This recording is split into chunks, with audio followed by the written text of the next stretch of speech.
Central America, where El Salvador's Legislative Assembly has passed a sweeping reform granting President Nayib Bukele the ability to run for re-election, extending his term from 5 to 6 years and eliminating the need for a second round vote. Bukele's supporters, who dominate the assembly, approved the reforms with overwhelming backing, while only 3 opposition members voted against it. The reform comes after Bukele's 2024 re-election made possible by a Supreme Court ruling that allowed him to bypass a constitutional ban on consecutive terms. While Bukele enjoys significant support for his anti-gang efforts, the reforms have sparked widespread condemnation from critics who view them as an erosion of democracy.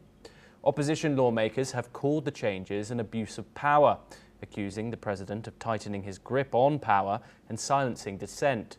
Human rights groups have also raised concerns over the crackdown on activists and journalists under Bukele's administration. We're now joined by Asuma Katoka, who is an anchor and correspondent for NewsX. Asuma, what more can you tell us about this situation?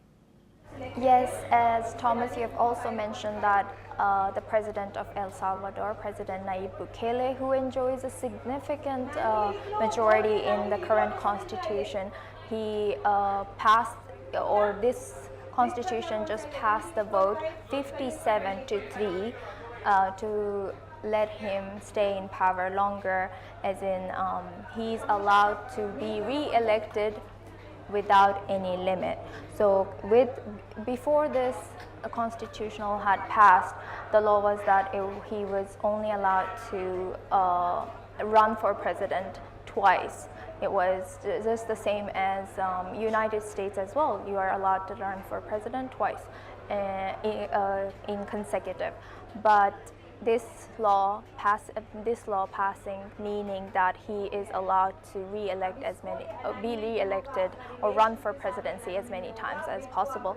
Also, it's huge win for him, as he calls himself the coolest dictator in the world, and this constitutional passing only makes it more concrete for him to carry on this name or status that he calls himself with. And yes, you've also mentioned, Thomas, that the only 3 votes that were against this passing, they have called it, this is the end of democracy in El Salvador. And they have also voiced that some have also voiced that you don't realize what indefinite re-election brings. So many people have warned, also rights groups have warned, that this can mean abuse of power. This is going to be a shadow over the democracy in El Salvador. We will have to see what happens next, as this law passed with significant majority, and it's something to worry about. Yes, Asuma Katoka, thank you very much for providing more insight on that. Well, that is all we have time for, and we will continue to bring you more news updates from around